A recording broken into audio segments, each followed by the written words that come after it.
everybody, and welcome back to Command Value 1. Tonight we have two special guests. We are joined with, as always, anymore, Patrick. Just like hello, guys. It's like you live here now. Yes. Are you trying to take over the Jordan spot? Yes, but he's too heavy. Yeah, he'll throw your back out. That was a fat joke, guys. Yeah, but it's okay because being the fattest guy in the group, I'm allowed to make those jokes. Patrick's not fat, though. Patrick's just fat shaming. If Patrick were a foot shorter in the same weight, he would be just as fat as I am. So, well, I would argue that Patrick's fat for Swedish people. That's just because that's all the time he spent in America. He's gonna go back home and he's gonna be like, man, the American lifestyle is sitting good on you. Well, and for the first time ever tonight, popping his CV1 cherry, we also have Aaron. Hey, everybody. What's up, Aaron? Not much. Happy to be here. I've been bugging you, actually. I've mentioned a couple of times that I was available, and apparently no one takes hints. So, no, we do not pick up on subtlety at all around here. That's why it's all dick and fart jokes. Yeah. Well, I mean, if we let everyone on CV1 that wanted to be on, that's right. Get in line. We might actually get a think tank on here. Wait. All right, so let's just jump right in and get the unfun stuff out of the way. We're here to talk about the Michigan Grand Tournament, so let's do our bookkeeping. New stuff.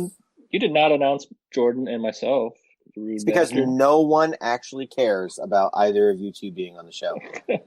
I actually did a survey and no one responded. Oh, well, I am returning since I was not in the last one. Don's always here. Don pays 1/3 of the bills to keep this podcast afloat. Yeah, speaking of which, we got to pay that soon. In less than a month. And then, of course, Jordan is also here. He's already been fat shamed. I don't know what else he needs. What up, fatty? I mean, it's not like I got anywhere else better to be, so. It's not like your nickname isn't Gordo. Eeyore. I don't have anywhere else to be. Okay. Nobody loves me. Where's my tail? It's not like anybody cares anyway. Well, no one does. Let's jump into what's new. So you'll care about this, Jordan. That crappy Resistance fleet got their Grand Cruisers and Corvettes released. Yeah. So being a Resistance zone player, you think I would have raced out and actually put the Resistance fleet together a bit faster than a couple individuals on this podcast tonight who aren't Resistant fleet players. Yeah, well, I don't remember the last time you actually raced to get a hobby done, so. Yeah. Motivation is lacking for me lately. Christ, so I have to start painting your stuff too? Maybe. Is that an option? Yeah, is that a thing? Do we have that? Let's talk about that, because I got a lot of PHR that could use some quick paint. Hey, I'm a fairly cheap commission painter. I'm just saying, and I have been paid to paint, which makes me semi-professional. So they never said anything about actually paying you to paint it. They will pay me with love. I mean, I paint while I'm working sometimes, so technically I get paid to paint, which makes me a pro painter. Right? Yeah. That's all that matters. Don't ever become a hooker. If you think getting paid in love is a good thing. I mean, you've seen this. I'll take it where I can get it. Is there any love involved with a hooker? Hey, man. You don't know what the ladies of the night are. And gentlemen. Don has loved every woman he slept with. I mean, I guess they love their money, so there's love there, but sure. Sometimes they love their future. Usually they're doing it to work their way through college. Especially those ones in their 30s. I didn't go back to college until I was 25. Why do you got to judge non-traditional students? Who's the real bigot here? You like to get on your pedestal about fat shaming, but really, you hate poor people. So, Grand Cruisers and what are they called? Munifax or Mutalisk or Unifax, yeah. Yeah. Are those as broken as the rest of the Resistance fleet right now? Did I say that out loud? No, they're a bit under. I'd say they're a little underwhelming, but purposely, because they're meant to be like a lot of the low end Resistance stuff. You're meant to just like take swarms of cheap crap. Well, cheap crap is normally how I describe the Resistance. So, I mean, it's the actual description of them. So you're not off on that. Imagine being the crew on that ship. All right, we are in the cheapest, shittiest ship this fleet has. Let's go die. We're only winning by the numbers here. That's really it. We haven't seen anything else coming out. We know we've got new zone commanders coming eventually sometime, probably when new starter boxes come. We can talk about the designs a little bit, because I actually think the designs of both these kits are really good. The cruisers? And the Corvettes. I do like the design of the Corvettes. I'm not crazy about the Grand Cruisers. They're just really? They're upgunned Centurions. I've been there, done that. I think that they actually literally one of them is a Centurion. Well, yeah. I think they actually took a sculpt that I thought was a little lacking and made it actually better. I do like the revised, a little bit longer hull, and the repositioning of the fins and stuff like that. I think it made it a little bit better in my mind, anyway. Prefer a little more length to girth, is what you're saying? Yes. Some more length and ribbed for somebody's pleasure. We'll talk about those giant orbital lasers when we get down to the MGT coverage. So, but anyways, I thought Dave... Hashtag laser schlong Joel. Dave nailed it with this kit, so... I'm sorry, did you say date rape with this kit? Dave nailed it with this kit. Oh. Both kits. Yeah, I can't wait to see some more of the Resistance resonance ships. I'm actually really looking forward to the battleships. I want to know how big they're going to be. Was it the Grand Battleship or whatever? Yeah. I mean, I just think that the kit itself is looks pretty awesome from the pictures we've seen. Because the core of it is reversible, so you have two very different hull shapes in one kit, which I think is a pretty cool design. I have zero desire to play that fleet, but I have several desires to just piss with the models. Well, once you start dabbling, then you're gonna want to play it. Okay.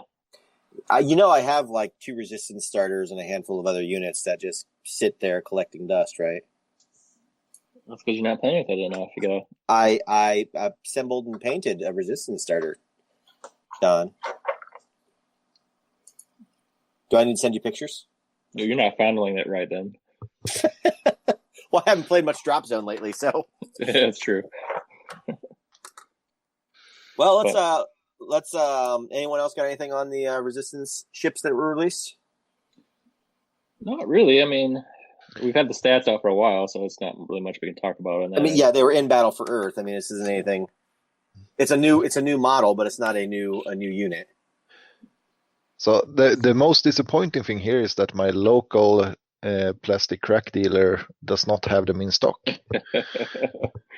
Yeah, I gotta tell you, I was dealing with that guy today for MDF, and he's just not got shit around. I tell you. Yeah, I went to his garage and knocked on the door, and he was like, "No, I got none. Take these chips instead." Take these chips instead. I'm starting to run out of use for the guy. I mean, oh man. What have you done for me lately? He wouldn't move the date of the Michigan Grand Tournament, so I missed that. He kicked me off of a Drop Zone day and made me host an event. This guy's just a pain in the ass. All right, well, let's bounce into some hobby. Aaron. Yeah. Do you hobby? I do hobby. Bro, do you even hobby? Bro, do you even hobby? Are you asking have I hobbied, recently? Because yeah. Yeah, I mean, after the tournament, I came back. I had to work all that week, and so this week's been later. So I've been spending most of my hobby time just unpacking stuff, organizing it, putting it away. But I have hit on the dumbest, nerdiest project of all time, which is finding a good way to make custom labels so that I can name all of my ships for all of my fleets, because I have very clever names, and all y'all other nerds need to marvel at how many puns I can put on these ship names. Top five names. I expect miracles. Yeah, well, so like I've got piece of pie, which is peace as in like, war and peace, and then pi, of course, as the number 3.14. Yeah. Because if you're playing PHR, why not use the random nerd humor? I've got one of my calypsos as the jamming ECM is going to be named Prince of Nigeria, which I thought was a pretty good name for somebody. That's how it works. It just gets into their email, just spams the email, and they just can't handle it, and they can't hit anything. Yeah, I didn't even need you to explain it. Like you said it, I'm like, oh, come on. Yeah. Like the event just played out in my head. I was picturing a UCM battle cruiser. Somebody's grandma on that shit fell for it. Yeah. Sir, where the hell is Nigeria? It's an emergency. He needs our money right now. No. As we're going to retake Earth, if we can give him all of our money, they promise. They promise huge returns. Sounds more like a Scourge plot now. Yeah. If we only give him $2 for the postage. There was, I think, a Funny or Die sketch where the Nigerian prince is sitting there. He's like, why will no one help me? So yeah, but that's pretty much been what I've been working on. It's been pretty low key, but I can't judge you because I went through that entire bolt action army, and there's a part of me that wants to write names on the bottom of every base. So when a dude gets killed, I can be like, oh no, Evans. It's sort of dumb, but like it does actually sometimes add something to a game. Like I have a ship that I've called Reluctant Heroes for a long time. Yeah, and boy, does that ship suck! Like it sucks. Well, none of them want to be there. Right? Exactly. It's like naming all your characters in XCOM off after your friends. Yeah. They're just all going to die. I'm sorry, Jordan. You died so many times. Right. But you saved scum to keep me around. Well, Patrick, you got anything on the hobby desk? So I have two things. First thing is for the Michigan GT, I realized I didn't have any Hera Command Walker, so I had to paint that one up. It's the first time I made a PHR Walker in probably 2 years or something like that. You did a good job too. Yeah. Yeah. You contrast painted that, didn't you? Yes, I did. You lazy cheating son of a bit. And more. Yeah, it actually worked out pretty good. Yeah. So now I just need to redo my whole PHR army. $60 in Wraithbone later. Yeah, exactly. Wait, you think he'd be able to paint an entire army out of just one pot? $60 of Wraithbone and $26 of... That's just for the base coat. You might as well just plan on dropping $100 on repainting that army. Yeah. I need to win some more tournaments so I can start replacing the models. There you go. Unless you guys have some sort of miracle cure to remove already. Well, let me tell you about models. some Saltari I bought secondhand. Fucking painted that thing with nail polish or something. That shit's there's parts of that are still in a container of simple green by my feet here. So yeah. But the second part for my hobby is actually that I started doing some conversions. Since someone has not released the monitors yet, I have decided to create my own. So for my Scourged fleet, I have created new llamas or lamasus. I saw those too. You shared a couple pics of them. You were begging for parts. And when am I going to see you in November? Yes, you are. I have a paper ream box full of drop fleet bits. If you want to rate it. Yeah. I think I got everything I needed from Don, but I'll see if I need anything more. You rated my bits box today. Yep. Yeah, that's what you call it. Oh. I know. I'm pretty happy with the Tyrant Barges. That's my new meta-changing list. It will be llama spam. I know I sent you a list the other day, and you're like, that was the most boring PHR list I've ever seen. I was ticking the box: 6 Echoes, 4 Jasons, troop ships. Three Jasons. Do I need a commander? Well, I've got the obsession with the double Agamemnon now, so. Yeah. But that's sweet. I got to run that until it wins something. Yes. Anything else on the table? You got something new on the table. Patrick? Yes? That you just picked up from me earlier. Oh. Patrick, did you get new toys? Oh, yeah. Ooh, yes. Black Seas. I haven't barely opened the box yet. But that's the ships I mentioned before. What is it? End of the 1800, beginning of the 1900. Yeah. I've got a Yeah. I've got a Cool Seas box I've barely opened. It's like 1760 to something or another. Yeah. Battle of Trafalgar time. But this time the French will win. Well, I can't play that game because of all my PHR experience, I would just, I would own the broadsiding. So I'm just saying. I know, it will be fun.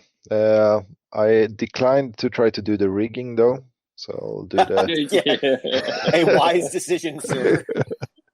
Poser. Poser. A spool of twine is just like collecting grimace looks. That's all it's doing. Yeah. Absorbing everybody's disdain. Yeah, well, Don's going to be the dick that'll actually rig his ships. So when you put them on the table, it'll be like, oh, well, now mine look like crap.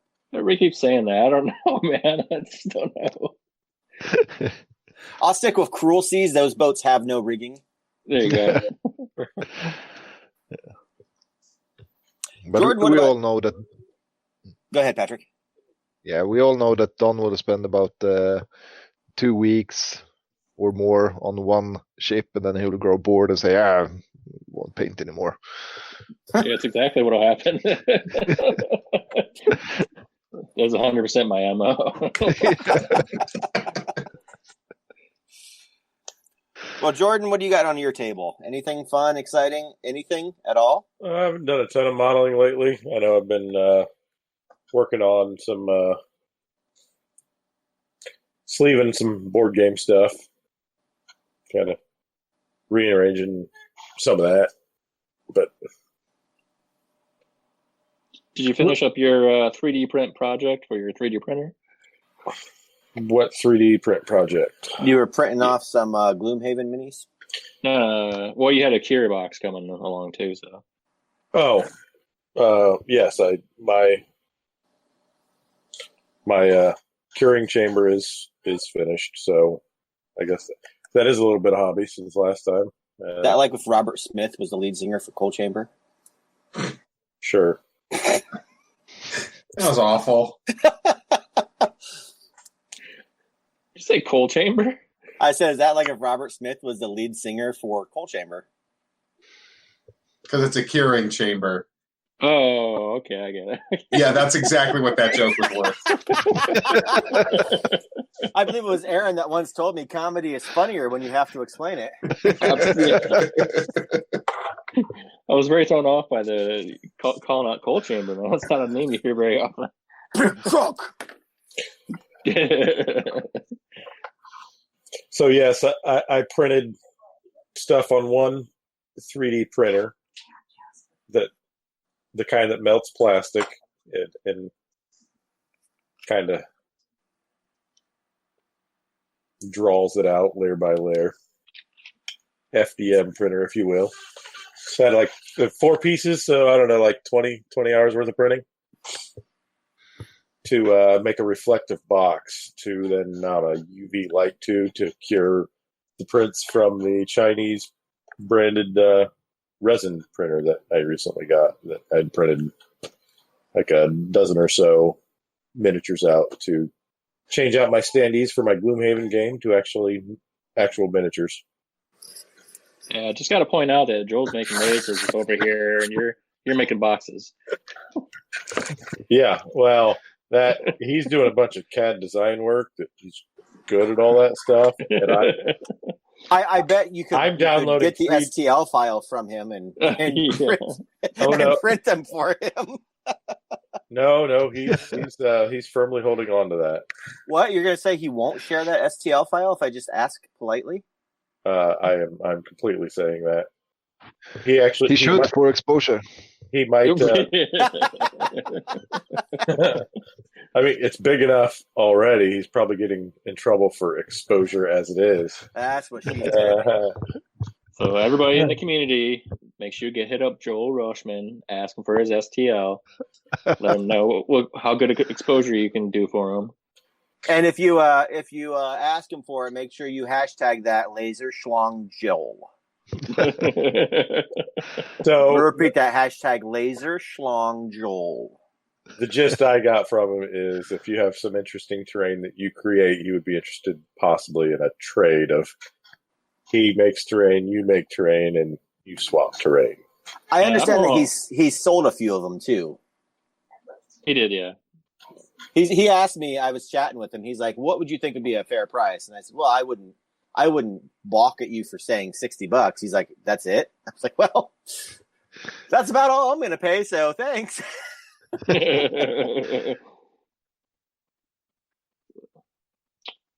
Anything else you're working on, Gordo? No.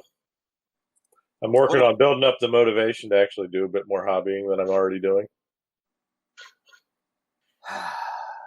Well, Bones 5 should motivate you. Yeah, there you go. I mean, you can't fall 5 full Bones series behind, can you? Right. This one doesn't interest me as much. Really? The Cabbage Night doesn't interest you that much? Right. Pizza Dungeon. Right. Donald? So the expansions just aren't quite as interesting to me as some of the previous ones. Did they go back and unlock that bitch and drop ship from the Cav one that never got unlocked? I'm gonna guess that was a no. No. I want that. I would like pay cash money for that. I would Rochambeau Don for that. No, thanks. I think it was suggested that, like, he knows people wants it. He might do a campaign just for that at some point. I'd be down on that. What about you, Donald? Still working on some Sheltari. I built a tank last night. Yay! Built a Hellcat for my U.S. Army. You did not build a tank. You built a tank destroyer. Tank destroyer. Because it's open top and has paper thin armor. 50 mile an hour. Badass. Do you have an Amazon Prime subscription? My wife does. So there is a series streaming on Prime called Tank Overhaul, and in season 2, like episode 1 or 2, they refurbish a Hellcat, and it happens to be a Hellcat from a guy that lives in the town where they're refurbishing it. It was his Hellcat when he was in the war. Oh wow! Okay, yeah, I'll look at that. It's really cool, and you can actually see the thing run in, and there's some footage of it in action, and there's some recreations of stuff that it did. Were they able to fire it? No, the gun didn't work, but the gun was there, but it didn't work. But he was the guy up in the mantlet who was at the 50 cal on that thing. Gotcha. He's like I can't tell you how many bullets whizzed past my head. Oh, there's no shielding on that. That gun is straight up in the open. Yeah, but it was a good tank. I mean, I was surprised they only built like 15 to 1,700 of them. I can't remember the exact number. It was not a lot compared to the 43,000 Shermans they built. Oh well, I mean, again, winning wars by numbers. 43,000 Shermans versus 6,000 Panthers. Sorry, Panthers. There's I was going to say there's an apocryphal story about that, about Hitler being informed of the American Sherman tank production numbers, and he throws a fit and is just like, how can they possibly be making this many tanks a year? And the guy was like, Mein Führer, that's how many they made last month. Wow. And then that guy died. This is a big old country that's not in the middle of this war right now. Yeah. Well, and plenty of binge watching that tank overhaul show too. They do a Sherman, they do a Panther, and just the design mentality of the Sherman. It was oh no, you can pull any piece off of any Sherman and put it back on another Sherman, and you can do it in 30 minutes in the field. Versus the Panther was, oh, you blew your transmission, get out of your tank and leave it behind because you have to drag that back to a repair facility. It has to be completely taken apart. And it was just a completely different design philosophy. Yeah, Panther was a better tank, but it wasn't serviceable. I mean, that sort of craftsmanship carried through into their car making. German sports car versus... Well, there's a lot of BMW parts in those tanks, so... But yeah, that's mostly my hobby desk right now. But I will be getting to at least building my Black Seas ships within the week here, so Patrick and I can get a game soon. I was just trying to do math in my head real quick. You gotta read the rules then, Patrick. I got through about a quarter of them today. You need to read the rest. How hard can it be? Turn ship, move forward, fire guns. Well, I've painted about 53 zombies, 6 survivors. Built and painted my 3 Columbus walkers finally. I built 2. Turned out okay? So they turned out okay? Yeah, they're not bad. I'm trying not to throw up in my mouth a little bit. Jordan, can you help me? I built 2 of those APCs the PHR have that I have no use for. Do you know which ones he's talking about? Yeah, built 2 of those worthless pieces of shit. Built a couple more Tritons. And now I'm working on a bunch of bolt action terrain for DrecCon that is apparently happening in like 3 weeks. Do you need me to bring my buildings? Yes, I will. I will have a 6x4 table, but I figure I've got a map for another 4x4 table. I figure we'll run a smaller table for the people who have never played so they can get some like learn games in. Yep. And then we'll run a bigger table for the people that know how to play. Mm-hmm. And we'll see if we can fit, 6 to 8 people in my basement. We'll define know how to play though. So Patrick and I will play on the big table. I'm still very much learning to play, but Matthew took up an interest, so I was able to get a game in this weekend with him and lost to him. Yeah, okay. How did he like it? He liked it. He told me, he's like, yeah, I dig it. He's like, but his if he wants to sit down and play a war game, like he wants to play Robotech Tactics, that's his preferred game. What do you think the big difference in the rule sets that kind of draws him, or is it just robots? I think it's giant robots, and okay. So say what you will about Palladium books. We can do an entire episode of me bitching about the downfalls of Palladium books. That rule set is very light, which I think is why he likes it, because it's easy for him to get. And then on top of that, the unit count, the standard game is 300 points. So when he plays, that's like 2 to 3 squads. So 15 models. That, tell him bolt action comes with time. gotta. Yeah, well, I mean, he's 11. He's 11, so it's like it's cool, but it's also history. Yep. So. So I remember being in 5th grade, being obsessed with World War II. And look at you now. Not quite as obsessed about World War II. You peaked in 5th grade, Jordan. We can all see that Death's Head insignia tattoo on your forearm. Right. All right, move on. We can move on. We can. I'm Move on. done. I'm done talking about all the hobby work I did for Don, or I'm going to do for Don.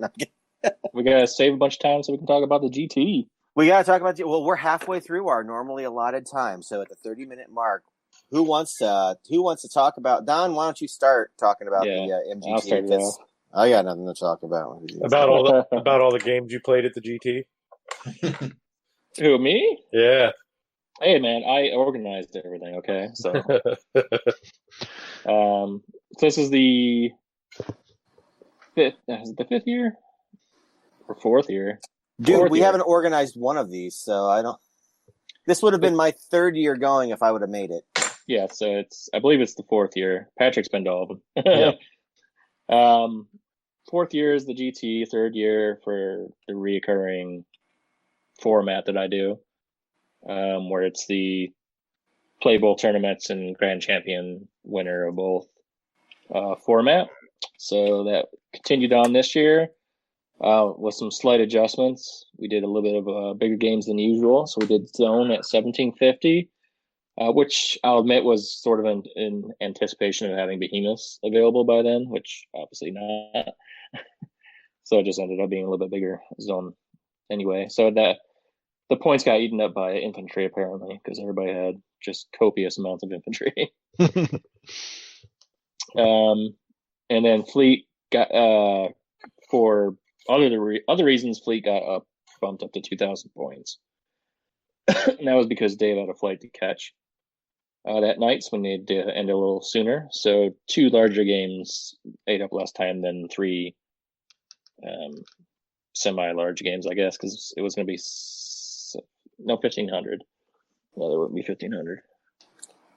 So I want to segue on that real quick because there seemed to be a theory about a little bit of a lessons learned here and future tournaments maybe being at a lower point value. Okay. That was a question. I didn't know what lessons that we were learning from that. Well, like you talked about maybe running 1,000 points just so that the tournaments aren't such time investments. Oh yeah. Well, we'll talk about that towards the end when we get. Let's bring up a depth Are at the you end. sure? No, kidding. Yeah. Why don't you throw a depth gun down on the upcoming events and we can talk a little bit about that since we are actually planning those events. I'll go away and write my notes. That's right. So anyway, we did 2,000 points for Fleet and 3.5 hour rounds, and still wasn't enough time. Imagine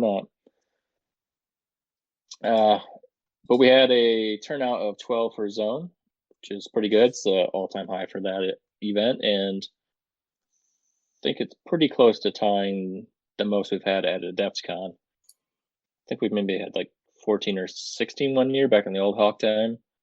You had 14 exactly. At Adepticon last year. I thought we had 14 at the GT last year as well. No, we only had like 10. Oh, we had 14 for Fleet, didn't we? Yeah, I think so. Yeah. No, I think we had 10 and 12 last year, something like that. I don't know. Anyway, so then we had 14 signed up for Fleet, but then we had 12 actually play. So what we had was 3 drops, but then Aaron and Dave filled in. So we ended up with 12 full players on that. But I'm still saying 14 because that's how many people paid. So really good turnout on that end. Sales were up this year with the booth, which is good. We expanded the booth a little bit this year. I actually invested into a truck and things like that to get a little bit more product out there. And even though I didn't end up with some of the newer toys that were on pre-order during that time, still did all right. Yeah, way to fail, Don. Way sorry. to fail. But yeah, everybody seemed to have a really good time, and aside from zone rule, the zone new edition bog down of zone. I think that we did pretty good, and that's about as much recap as I can have because I didn't play any games. So. Well, let's bounce it straight to Jordan since I forgot to introduce him. And why don't you, Mr. Martin, take us through the highlights of your tournament experience? So are we going to do like zone for everyone and then fleet for everyone, or am I supposed to go do zone and fleet myself? Both. Well, how would you guys like to do it? Do you want to separate them, or do you just want to do all of your best experiences at once? Well, I don't think we're going to need to spend hours recapping every game, so I'm just I said highlights, damn it. Best experiences. So, broad strokes. So knowing what the missions were, of course you try and build a list for the tournament, typically around the scenarios you're playing. Oh, is that what I was supposed to do? Right. And like a few other people,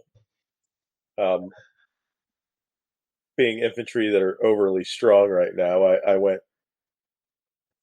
very infantry heavy, but I told myself for certain reasons that I was going to go play PHR, and I just didn't have it in my heart to switch away from resistance. Some of us would call that upgrading from resistance.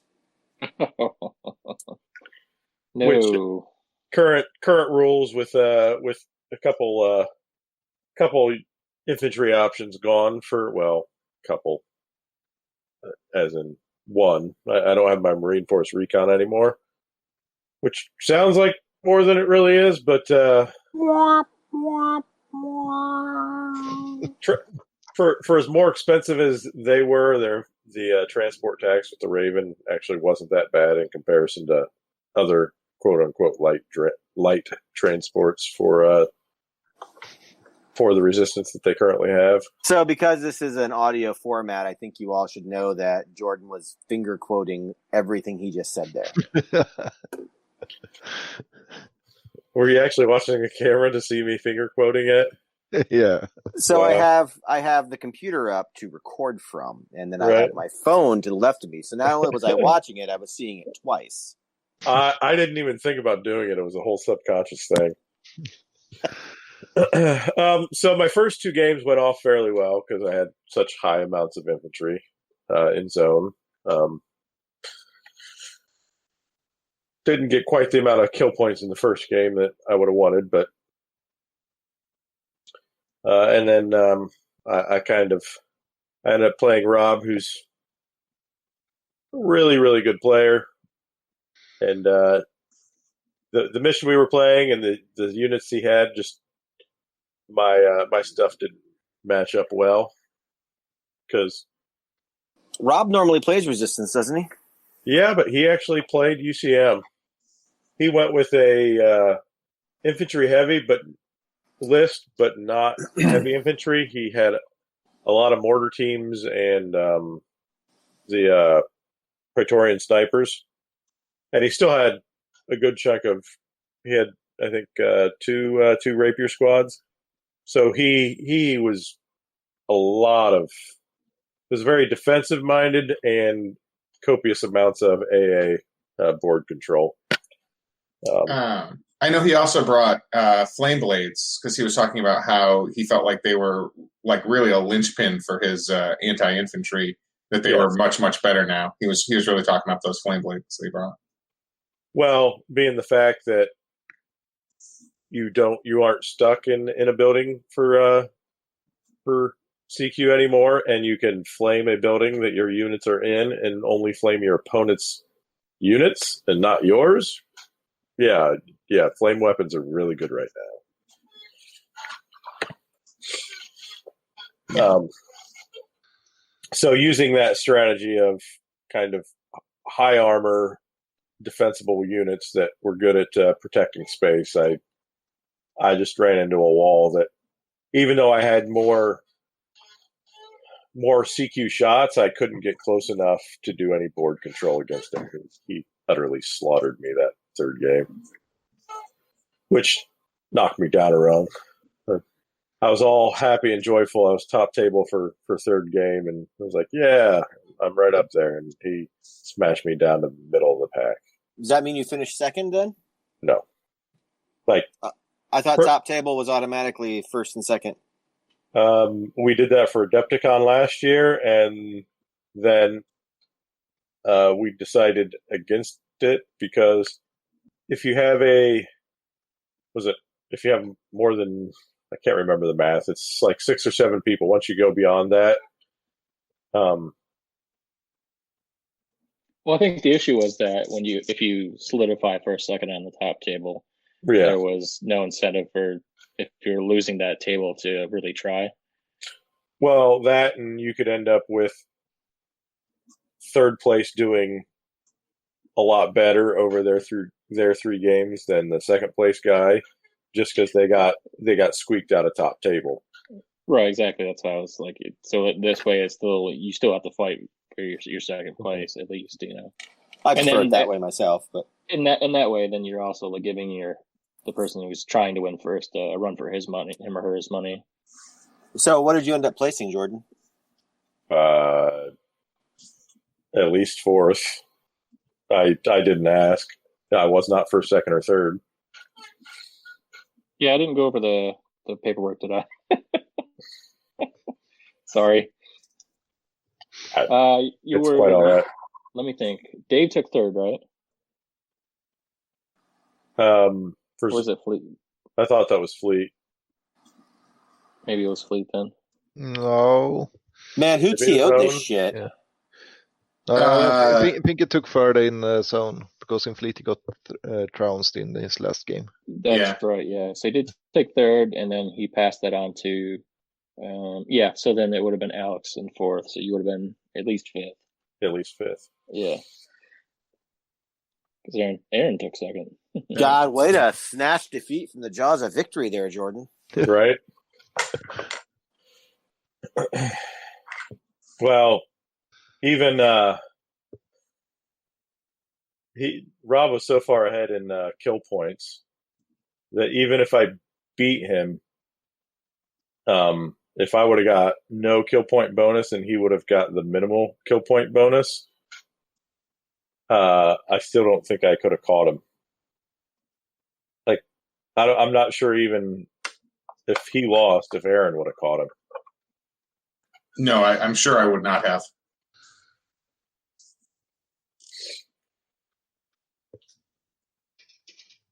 Yeah. But, well, how did your Fleet experience go?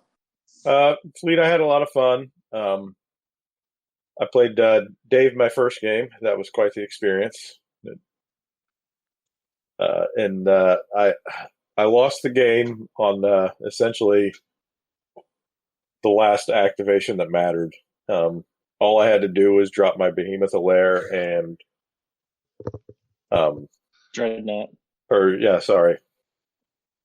Dreadnought Alair to score the 2 critical locations that he was close enough to, and I didn't. And it was like a 4-point swing. You dumb bat! You let Dave win, didn't you? 6-point swing. I mean, it was all about the fun. I didn't actually think of what I was doing at the point in time. And then we came to scoring, and he was like, "Yeah, I score this and I score this," and you're like, "Oh, huh." Kind of snuck back board on me, and I didn't realize the mistake I'd made till it was too late. Dave was climbing the ranks through his stardom. Mm-hmm. And then I got to play Kirill the second game of Fleet, and I felt bad for the things that happened there. And it's a game that big. I think it can be that swingy anyway with dreadnoughts. Because I had a dreadnought and 2 battleships in my list at 2,000 points. I went as heavy as I possibly could. Was one of those battleships a Tokyo? Yes. Awesome. But I didn't end up using it very much because there wasn't time to get it cross board to actually bombard anything of value. So,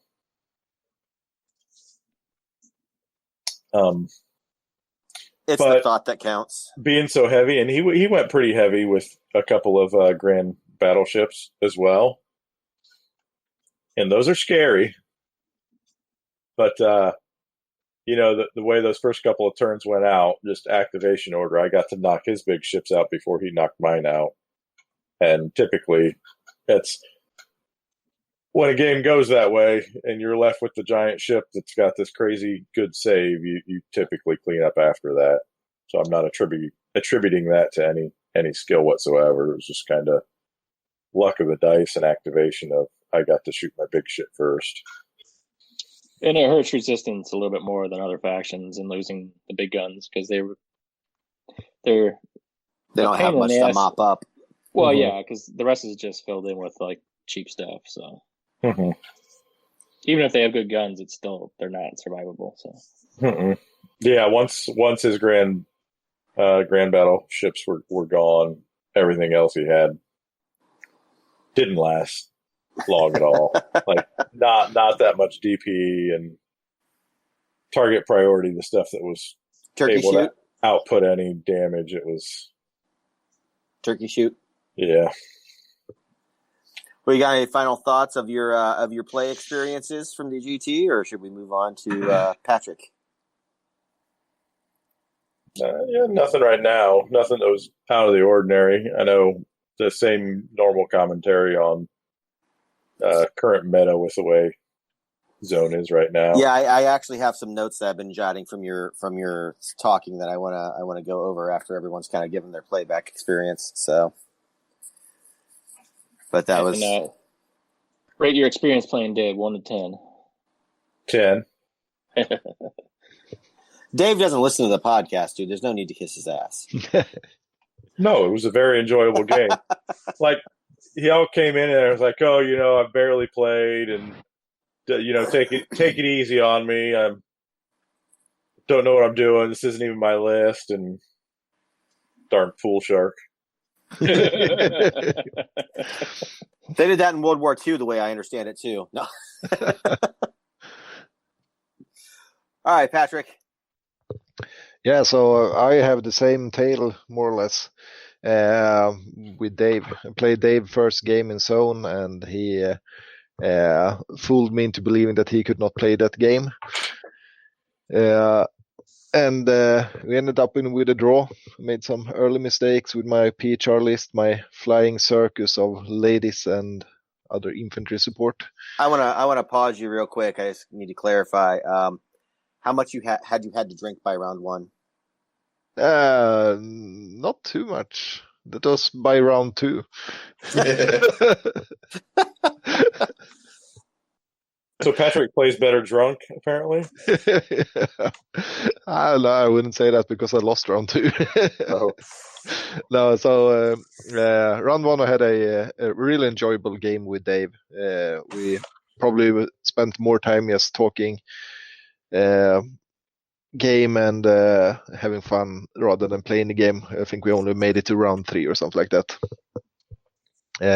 Second game I played against Alex, and before the tournament he had copied my list, so we more or less played a mirror match, which was very, very infantry heavy. I think we had something like 36 bases of infantry between us, which meant that turn 2, when we all unloaded all our infantry into buildings, started shooting inside and outside and around us, we spent an hour and a half on turn 2, just because we had so many infantry activations and so much was happening with the infantry. We ended up with me managing to roll ones for finding the objectives, blowing up my own buildings to the grade where I didn't have any more buildings to actually search to score points, and he won because he did not blow up his own buildings. Should probably mention that we did the alternate scoring method of what's the mission called? I forget. Stop the clock. Yeah, stop the clock. Yeah, so you basically every building has a chance to blow up. Yeah. When you, yeah. so. blew up 4 of my own buildings. Was it 4? Yeah.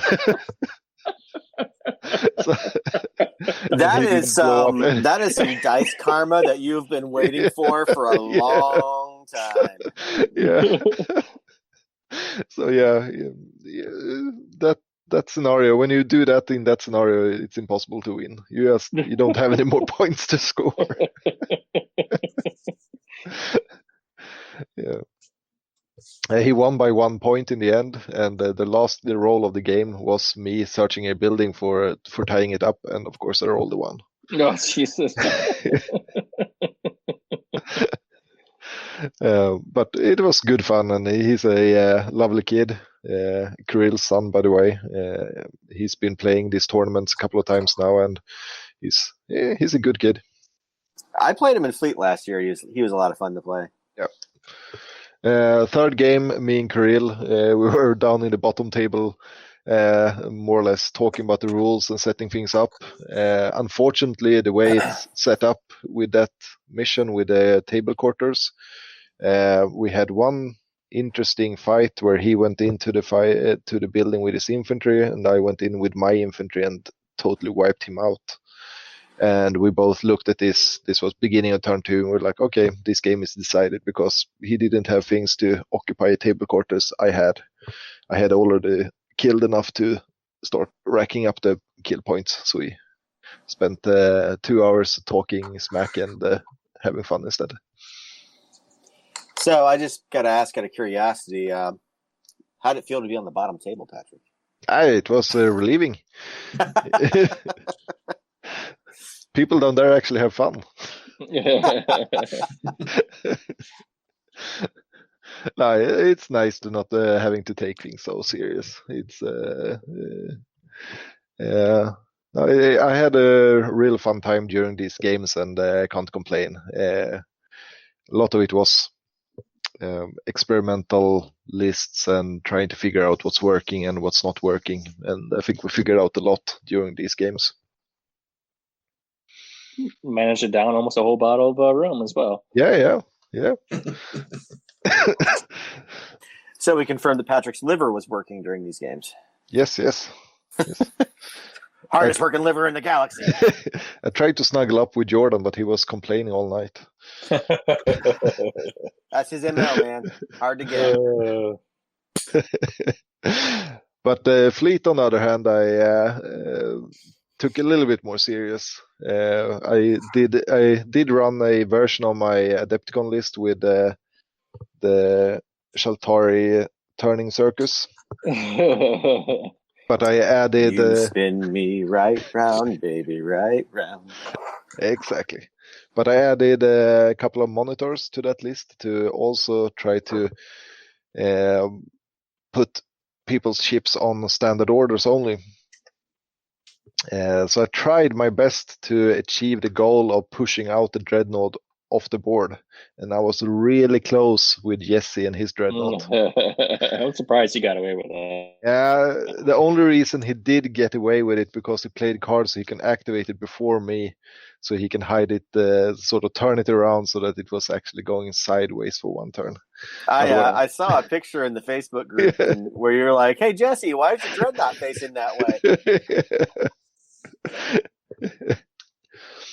Yeah, but it was good fun. I played 2 of the Wisconsin boys, Andrew and Jesse, and I had a lot of fun. Andrew is a good player, and he had never played Shaltar before, and he really enjoyed the new tactical options he realized that Shaltar have.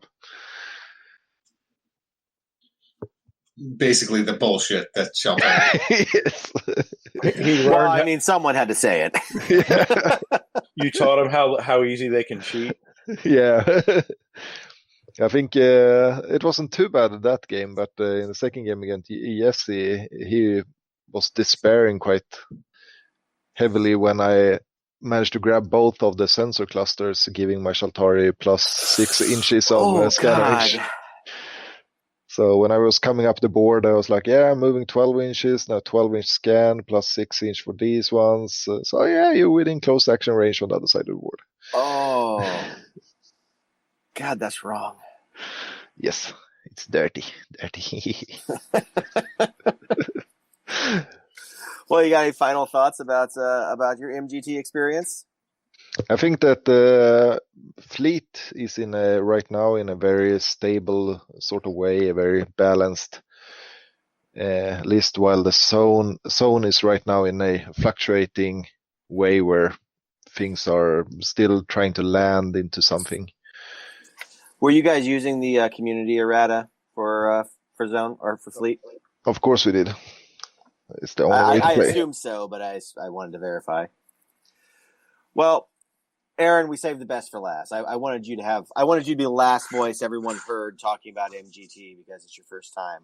Yeah, I appreciate it. I mean, technically, I did place in both tournaments, so Well, good. I wanted to talk to somebody that won something. Yeah. So I brought for Zone. I brought a fairly dumb list, actually, which is not a stranger to anyone who's played me in Zone. But the model were there 2 Hades in there? Yeah, there were 2 Hades in there. You know it. Yeah. Was Aaron playing Zone? Yeah. Are you kidding me? 2 Hades and a Medusa to back them up. And so yes. It was a big old brick that just sort of was real hard to kill. So my first game was against Alex, Kirill's son. And that ended up being a tie, but we both beat the hell out of each other's armies. So got a decent number of kill points out of that. Because when you bring 2 Hades, you can kill a lot of stuff. And then my second game was actually against Dave, and he beat me, but killed almost nothing out of my army, and I almost tabled him. So he got the 6 points for winning, but I got the 5 points for kill points, which was pretty funny. But yeah, he because of the stop the clock thing, like his first search, he got a 6. And then from then on, I was kind of on the back foot because the way it works is when you get a 6, the next time anyone rolls on that table, you can add or subtract up to 3. So I basically couldn't go into any buildings until he rolled a 1 or a 2 and had to spend that 3 then so that he wouldn't just be like, oh, you rolled a 4? Nope, that's a 1. Your building just blew up. So he got ahead of me on victory points, but it cost him his army. Is Stop the Clock a default tournament or a default mission from the book, or is this a custom for MGT? No, a very erudite, very, very cultured, very intelligent man decided to use that to add the memery. I believe was the idea, to add the memery to the missions. But no, it was actually a lot of fun.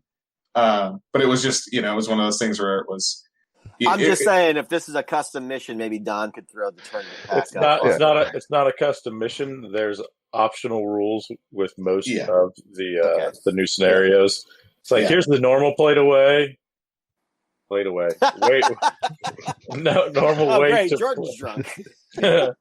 normal way to play, and then here's this fun option that you can do. Okay. Well, I'll tell you how mission. in depth I've read the scenarios in Battle for Earth. So I know just to be clear. Just to be clear here, I played this mission at Gen Con and had that in the mission pack for Gen Con, and the feedback was that no, this is not a really good tournament mission. I told that to Don, and he said, yes, let's run it next tournament. And I did. No, it's a fun mission. It is a lot of fun, and I was playing against Dave, and so that was a lot of fun. So we had a good time playing around with that one. And then my last zone game was against oh god, now I can't remember. Was his name Corey? Is that his name? Yeah, Corey, right? Yeah, it was Corey. Did he have the orange PHR? Yeah. God, he's got a pretty army. Yes, yeah, it was really, really pretty. So it was PHR on PHR, but it was holding table quarters, and it turns out 2 Hades and a Medusa are really, really good at holding ground because they're really hard to kill, and they can destroy a lot of stuff. So I find if you bring a thunderstorm custom, they're pretty easy to wipe out. Thunderstorms. Well, I killed Dave's Thunderstorm in the second game, so that was pretty fun. Good man. I'm proud of you. Yeah. So looking back, I kind of maybe I should have tweaked my list and had a double Thunderstorm list. Boom. Oh man, I'm really looking forward to being able to do that. That's the kind of shit you do when you're going to the tournament and saying, "I don't care about making friends." Hey, it's a heavy choice. It's a heavy choice. You can have more than 2 now. Yeah. You could have 2 before. Now you can have like 6. No, I physically don't think you can fit them in the list. You have to put. Well, you get 3, 1 in your command and 1 in each armor. Yeah. I mean, it's 600 points to your army, but yeah. Why the hell did I say that out loud? Can't you have 2 heavies in the armor? Well, at 400 points, I think it's going to pass Yes, you can have 3% of your list. It's 200 points, like 209. But if you have 2 of them, in your one heavy group, I think that battle group will exceed 33%. All I know is that 2 Hades and 2 Phobos do not exceed or are exactly 500 points. Because that battle group was 2 Hades and 2 Phobos. That's 520 points. Yeah. So if you can get them in for under 520, Gordo.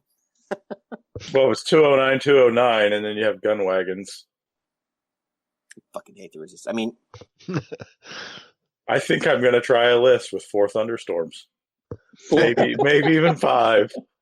I think it'll be the first one. time I ever flip a table. No, you just be like, all right, here's the table. It's a normal table. Enjoy maneuver. So if you deploy all your Thunderstorms on one side of the table, it's going to tip itself over anyway. Yeah. You put 4 Thunderstorms on the table, you won't be able to move anywhere. You'll be stuck in your own way. Just slowly plowing through buildings, trying to get to your opponent. Turn one. Can we run this 8 turns so I can actually get across the table? I'm sorry, Aaron. Go on. No. So that was my zone, which was it was a lot of fun, and I placed pretty much entirely on the strength of kill points and just blowing a lot of people's stuff up. For fleet, I also took a dreadnought and 2 battleships because I have always wanted to see what would happen if you shot 2 dark matter cannons at a ship. Just to see. I was just curious. A scientific experiment, if you will. I have myself muted because I was just sitting there cackling when you said you brought 2 Heracles. Yeah, 2 Heracles in one flag battle group and a Romulus in the other.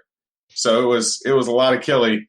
My first game was actually against Kirill, and for all that killy, boy, was it we played to a tie and really gutted each other's fleets. But it was like I brought my Dreadnought on turn 3 because it was distant. Dreadnought and both battleships. I had range to one of his battleships because he had brought it on earlier. And he was like, all right, sweet. I can't go weapons free because I want to drop a layer to hit on 3s with my supernova cannon. So I'm going to drop down and I'm going to fire 5 dice hitting on 3s, burn through for 14. I was thinking I'll probably get 8-ish damage through on his ship, and then I can come in with the dark matter cannons and really just wipe this ship out, just knock it down. I did no damage with the burn through, 0, precisely 0. And that was spending the card to re-roll misses because I rolled like 4 misses on the first shot with the 5 dice. I rolled 4 misses, re-rolled them, got to 2 hits, and then missed with the burn through, and he just saved both of those. So that was awful. This is why Drek doesn't use burn through. Yeah, well, and then the dark matter cannons came on, and I was like, all right, well, something could happen here, and I rolled a 1, a 1, a 1, and a 2. And then he made all 3s. So I was a little bit on tilt, frankly. And then he had his resistance frigates with the heavies with the dual hybrids because I killed his heavy frigates with the dual vents pretty early, but he had the dual hybrids, and fired those at my dreadnought. So got roll for squadron, got a 6. So he was rolling 18 dice, hitting on 4s. He got 7 6s out of 16 dice, and then got like five or 6 more hits, and then I failed 3 of those saves. So he did like 10 damage to my dreadnought in that one round of shooting. So I was a little bit grumpy about the dice, frankly. But it was fun. I mean, those are Swedish level dice right there. Yeah, it was like, whoa. I mean, it evens out in the end, though, right? It always does. Plus, his ships, for anybody who hasn't seen, I know they're on the Facebook group. We're all, real nice custom built ships. So it was a lot of fun. Did he have the Galactica out there? Yep, absolutely. I did like that one. Yep. So it was a fun game, and like I said, we played to a tie and just annihilated each other. And then I played Alex again for the second round because somebody, and I'm not going to name names or say it was Don, paired me against Kirill again for the second round. So we kind of had to rejigger the standings. Who the hell TO'd this thing? Right? I don't even know how I did that, to be honest with you. And it took me a second to get what you were even saying. Yeah. So we. It was like Sloth from the Goonies was running it. We ended up swapping around so that I played Alexander and Josh played, or not Josh. Jordan played Kirill, and so I played Alexander. And I was going to say I kind of had the same experience as Jordan did, where it was like by the end I felt a little bad because I've played Alexander in a tournament now twice, and he's always fun to play. But our game actually did finish before time was up, despite him managing to get the best work my dreadnoughts burn through did the entire game or the entire tournament was when Alexander played weapons hack on me and made me burn through my own battleship, which is actually the second time he's done that to me in a tournament. He's managed to get me to have a dreadnought unload on one of my own ships 2 times now with that card. But it ended up he didn't really focus on anything, so I ended up not losing that battleship, and then very quickly he kind of was like, I got this battleship almost dead, and then this battleship almost dead, and this dreadnought almost dead, but didn't kill him, so I was able to leverage their firepower. It was fun. So where'd you end up placing in the 2 tournaments? Second in zone and third in fleet. Nice. Congratulations. Thank you. And I meant to use my booth credit, but then I didn't. So, You'll have time to use it later on. Upcoming events. Exactly. So a couple of things that popped up when you guys were talking about the 2 events. My MGT experience was my niece looked lovely on her wedding day. So that was a good time. Well, congratulations to her. Yeah. She doesn't listen to the podcast, so. No, you don't say. Yeah. I know that comes as a surprise, but I was really disappointed I couldn't make it this year. But it was kind of one of those, hopefully, once-in-a-lifetime events. So. But you guys were talking about a couple of things. Like everyone seemed to go heavy infantry. Is heavy infantry the new meta? And follow up to that, is that good or bad? Jordan, go. Yes and no, and yes and no. Way to be decisive. Right? He does this shit all the time. It is, but it isn't. I paid the price for being heavier infantry than my opponent in the third game.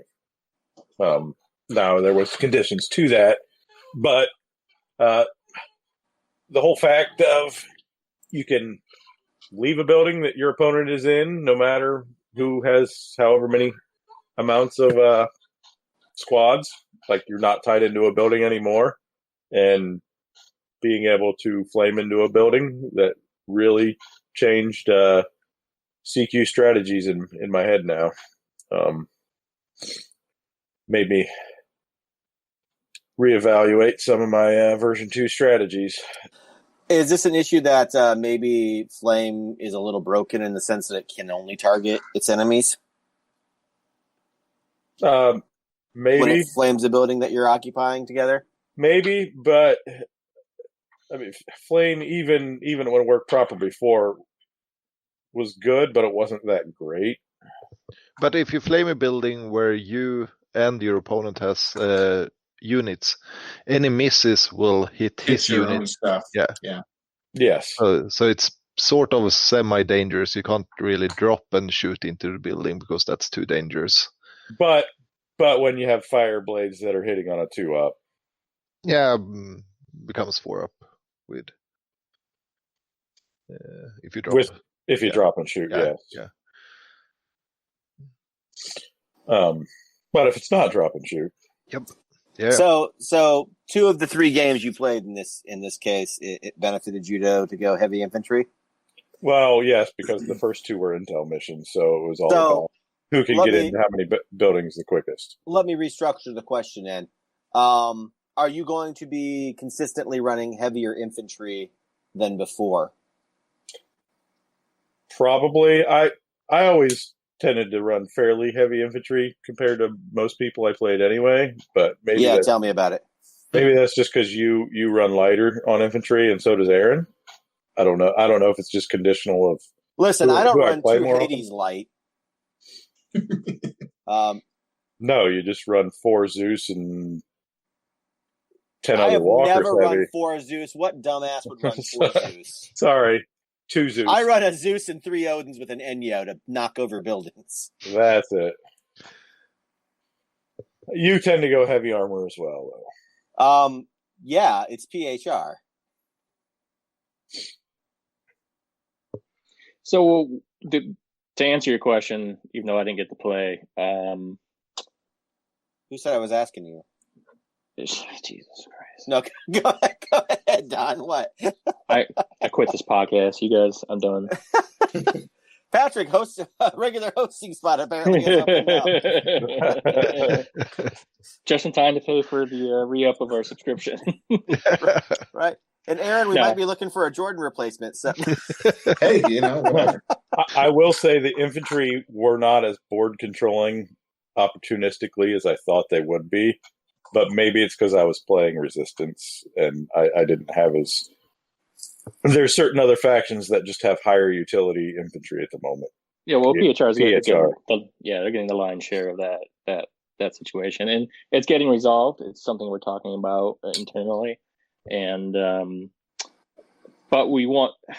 I like. Oh, so you're going to take the Nerf bat to them? I see how it is. I like how involved infantry is. They just can't be as good as they are. So it's the balance of try to keep the utility of them without.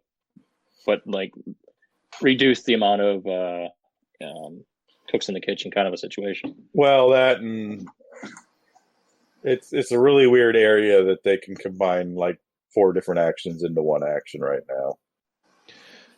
My big issue with it is that they do so many things that they bog down. If you use them correctly, they do so many things that they take up the play time that you should be spending doing other things. Aaron, do you have an opinion? Yeah, I mean, the PHR infantry is really good. That's my hot take. We're talking about Valkyries, by the way, for anybody who's unclear about the euphemism. God, yes. No, we need to take this a step farther. It's Valkyries and regular Immortals. Yeah, Immortals are really, really good. Yeah, Immortals are not bad at all. Are really good value for their points. With the attack buff and already extra good armor. Yeah. Yeah, Immortals are very, very strong. They're not Braves. Calm down here. Don't blow them too hard. No, version 2, I think Immortals are better than Braves mathematically. We would have to sit down and all right, welcome to Let's Get Out Some Scratch Paper. Everybody start doing their probability math. Yay, Math Zone Commander. Yay.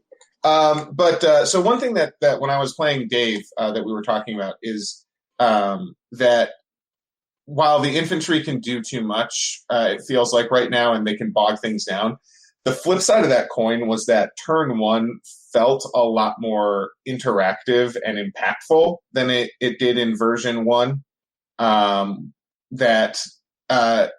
Or I guess I should say more not more impactful, but more interactive. In the past, turn one was jockeying for position, getting into ready to go, and then turn two is when stuff really started happening. And now you start getting things happening on turn one. Whether that's a plus or a minus, I don't know. But that was definitely a change that both Dave and I kind of talked about in that second game. So because of positioning, the infantry typically on turn one didn't get to do all those things because they weren't available options to do, like because your enemy typically wasn't in your same building turn one. That's part of it, but also the ability to get into a building and search immediately. Getting into buildings and being able to, like you said, move further up the table, being able to just, like, even with drop and shoot, there's a lot more actual combat happening. Right. But being able to land a drop ship, infantry go in, search, then they go to the wall and shoot. Then after they've searched and found that objective and shot the enemy AA outside the building down, they can then hand the objective back off to the ground transport outside, which then jumps back in the transport and takes off. Or if you've got a landed aerial transport, they can just leave the building and go back into their transport to fly off the table. All in one turn.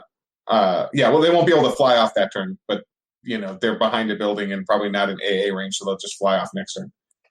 Yeah. Good times.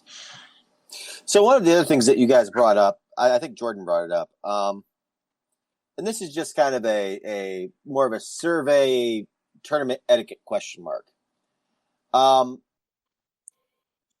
Knowing the missions before the tournament, Jordan, yay or nay? I think a yay. Patrick? Yay. Aaron? Yeah, I mean, I actually agree. I don't have a problem with people saying, oh, based on these missions, I'm going to tweak my list. And I think that can actually encourage people to run different stuff than they normally do. I feel like otherwise, Gesundheit, otherwise you end up with a lot of, hey, we're going to bring sort of the most on meta, middle of the road, take all comers lists. So I think that I think that tournaments then kind of have to avoid some of the real wacky missions if you're not going to let people know ahead of time. So I much prefer the freedom that comes with being able to say, hey guys, we're going to do this really, really weird thing. So some of that stuff that you haven't ever taken in a list before, you might want to bring it. Don, as a TO, you typically reveal the missions well before anyway, so I'm assuming you're a yay on this. Yeah, I actually kind of like it. Mostly for the reason that Aaron just explained. Because when I put together missions for a tournament, I try to theme them in a way, so that it's like it's almost like I have in mind how I want people to build a list, and then put missions in around it, and then it makes it fun and also necessary because you could very easily put together a list of missions that a come all list will just do absolute garbage in. Yeah, I feel like whenever I do events, I like to post the missions too because I feel like it starts the game as soon as you look at the tournament pack. Well, I think too it combats the this guy's a friend of the TO. He had some insight I didn't. Even if he didn't, it just prevents that. The other thing it does is it means that people can read ahead of time, and then that's less explaining I have to do as a TO. Oh, you soldier, poor sweet silver child. Oh.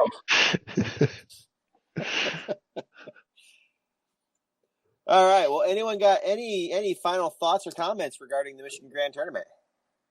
Come next year. Plan on coming out next year. I'm planning on it. I plan on coming every year, but sometimes it's just Yeah, stop marrying off you. relatives. Right. I don't have that many more that can get married, so. And for those that missed that are regulars, we almost got through the whole weekend with no white trash. Oh, was there an event? Was there an incident? You are talking about my hometown right now. Be respectful. We got to the 11th hour. We were walking out, basically leaving. Then, lo and behold, got a little sniff of Lansing's finest. Oh yeah. I'm waiting for details here. I mean, we told the whole story about the lady walking out last year, so. Did we? I didn't know if we had actually mentioned that. Oh yeah, we went into in-depth detail about the poor lady trying to keep her composure behind the counter while the other chick was melting down. So everything was actually fine, and the place actually, in general, looked a lot better this year. Any ticks in your bed? No ticks in my bed this year. The room was actually pretty nice and everything. Breakfast wasn't as good. Oh yeah, the breakfast was a huge downflow. But I mean, I don't know if you're really looking to get like $100 a night room to give you a breakfast that's of immense quality. You're kind of barking up the wrong tree there. So, but anyway, no, it's not that. It's just there was never any of the hot food out. Like they couldn't keep up, or they'd have eggs, but then they'd take the eggs back and bring hash browns out, and then slow down eating, fatty. No, it's like at any given time there was one hot entree available for breakfast. You couldn't get. Well, if I had been there, there'd have been two. I see what you did. So to cap off the story here, we were walking out, and then some lady come busting out of a back room or something, nearly blasts into us while we're carrying stuff out to the truck, and then talking about something. What did she say? Exactly? The exact phrase as she was storming past us was, "And you've got that ratchet ass bitch at the front counter." So it was really Shakespearean. I felt. What precisely is a quote ratchet ass bitch? Was it supposed to be wretched, and she didn't know how to say it? No, I'm sure it was ratchet. Ratchet as in like. Is this a Michigan thing? No, yeah, I guess so. It's a hood thing, I suppose. You've seen where I live, Don. You know I ain't hood. You have a different form of hood. I'm like honky tonk. I speak redneck around here, not hood. So, but anyway, we nearly got out of there. It was very close to being a pleasant weekend. Man, well, I'm glad that happened because I hate this. I'd hate the charm of the Michigan Grand Tournament to be tainted. Except also, we were very disappointed because Dave had never had Taco Bell, and we took him to Taco Bell, and they were out of beef. I heard the out of beef, but I didn't know this was Dave's first ever Taco Bell experience. Yeah.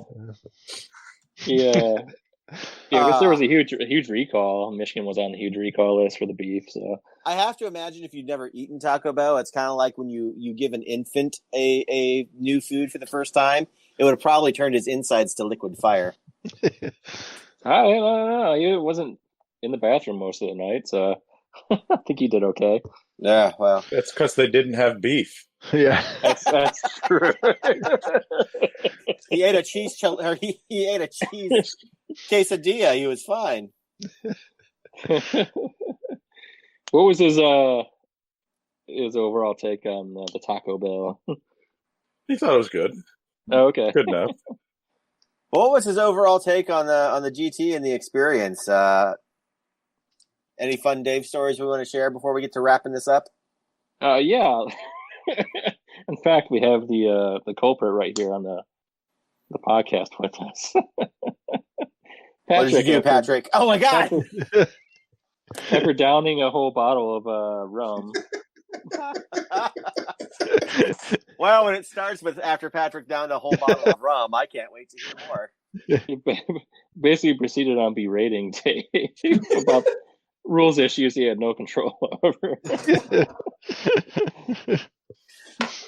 Patrick, do you recall anything specific you might have said? Let's say that had some choice words about his colleagues overseas. Did you mock their lineage back to their beginnings? I might have called them sheep lovers.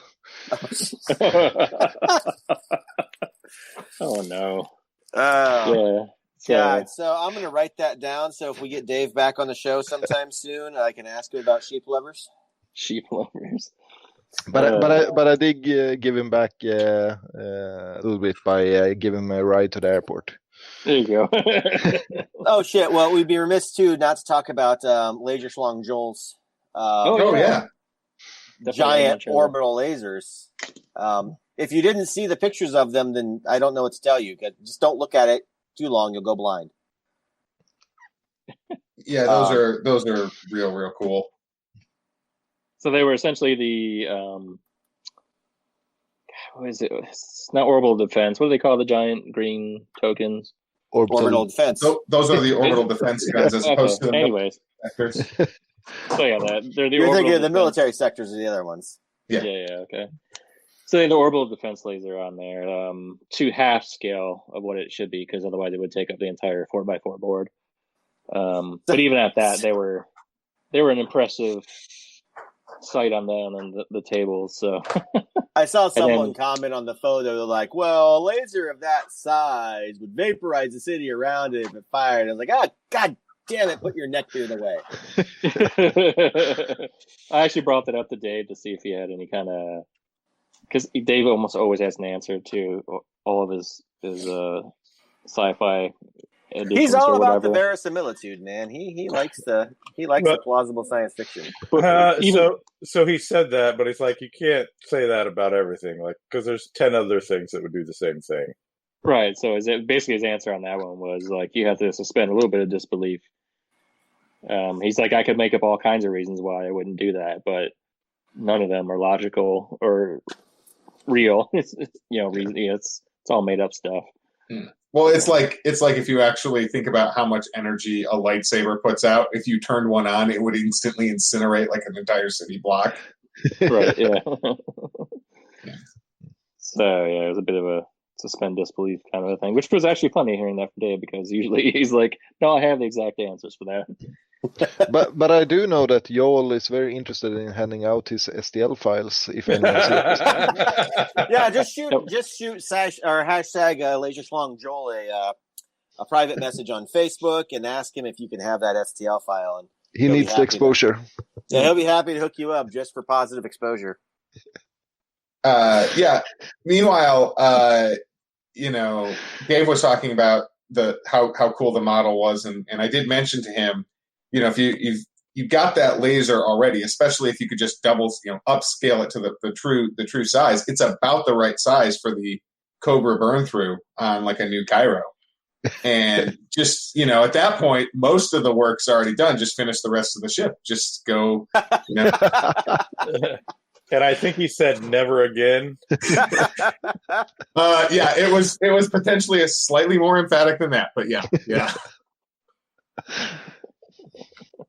I gotta tell you, members of the Ohio group managed to get curses out of Dave when we talk. Well, we are running long, gentlemen. We're creeping up on 90 minutes here, so let's hop over to some upcoming events. A gentleman by the name of Grant Wood in the Ohio group has scheduled an open play day up in Toledo for Zone. He's doing version 2. We're not going to make it, but we want to make sure if anyone listening is not aware and is in the area, they can make it. That's November 9th. The Toledo Game Room is the location. Toledo Game Room, yeah, it's Sylvania, technically. It's a nice shop. He also carries a little bit of stock on Zone and Fleet. I don't know how it's looking now. When I last spoke to him at Origins, he was clearing out, waiting for TT to get restocks done and to do some rebranding before he re-upped his inventory. The following weekend, DrecCon will be taking place at the Cybert Dome. There'll be a bunch of rivet counting nerds in the basement here playing bolt action. That brings up an interesting point here. We have not heard from our mascot this whole episode here. Have we lost him? Cricket, God, man, it's like the end of October. He's dead. Is he dead? Cricky died. Yeah, dude, crickets don't live through like the whole year. They have like a 2-week lifespan. No, Don, don't listen to them. He's fine. He's at a farm upstate. Okay, he's at a farm upstate. He's living his best cricket life. It's great. Oh, thank goodness. So can we pretend it was a cicada and he just went into hibernation again? It's like a 17-year one, and he's got plenty of life left. It's just a long sleep. I'm telling you though, I had $5 worth of crickets upstairs, and the turtle ate them. So Toto likes turtles, but he's not big enough to eat the big ass ones like Cricky down here. And I got to tell you, man, you never saw Cricky, but that son of a bitch, he was like the size of my thumb. Like when I did hear him and I could find him, like I was afraid to piss him off because I thought he might do something. I don't know if crickets can spit acid or something. I don't know. So the life cycle of that cricket, it seems like it was forever. Like there was a long extended period of time that he was here. Well, they do that chirping so they can go get it on, right? I mean, that's like part of their mating call. So you had several generations of crickets. So what I had was a bunch of crickies down here fucking. Right. And then I was getting new crickies for like all of fall. So my basement is probably actually like the graveyard of crickies. So just get some chocolate fondue and you got some dipping snack goodness. Jesus, we can't eat the mascot, Jordan. My God. I mean, we could if we were that inclined, but I like to think I provide better food than chocolate-covered crickets. Desiccated crickets. It's a delicacy. Floor crickets at that. Yeah, right. You see my basement floor. It's not something you want to eat off of. Right now, it's covered in styrofoam. My basement floor has like 17 forms of cancer waiting to kill me. Yeah. Known as the state of California. I don't know what they are in the state of Ohio. Anyways, Grant's got that play day up at the Toledo Game Room November 9th, and then we're all getting together for some bolt action. That ought to be a good time. PAX is coming up November or December? That's in December, right, Don? December. Yeah, first week of December, yeah. And then I hear rumors that Yoshi Overlord Shivak is running a Cleveland Clash 2. Apparently, Patrick brought it up, and he seems to be pleading the fifth on that. So, Patrick, do you know when Yoshi's running Overlord or when Yoshi's running Cleveland Clash 2? So he's currently investigating with store owners which weekend would suit them. But I expect him to finalize this next week so we can start booking. All right. Well, get it done, Josh. What the hell? Clock is ticking. So, Cleveland Clash is a fleet tournament, by the way, for those who are unaware. Cleveland Clash is where I go to drop large sodas at Firehouse Subs. Apparently, I eat old Subway sandwiches or whatever and throw up on the side of the road. And then Jordan and I almost die in blizzard conditions returning home. You know what? I don't know if I want to go back to Cleveland Clash. That doesn't sound like any fun at all. Fun for the entire family. We're going to go there and die. Maybe if we go to Cleveland Clash, we should maybe talk about sharing a room so we don't die on the way back, guys. Yeah. Maybe, yeah. I think this year might be a good idea. Or we'll just stay at Josh's house. Maybe we just won't have a blizzard again. Well, not now that you said that. Way to go, jackass. Right.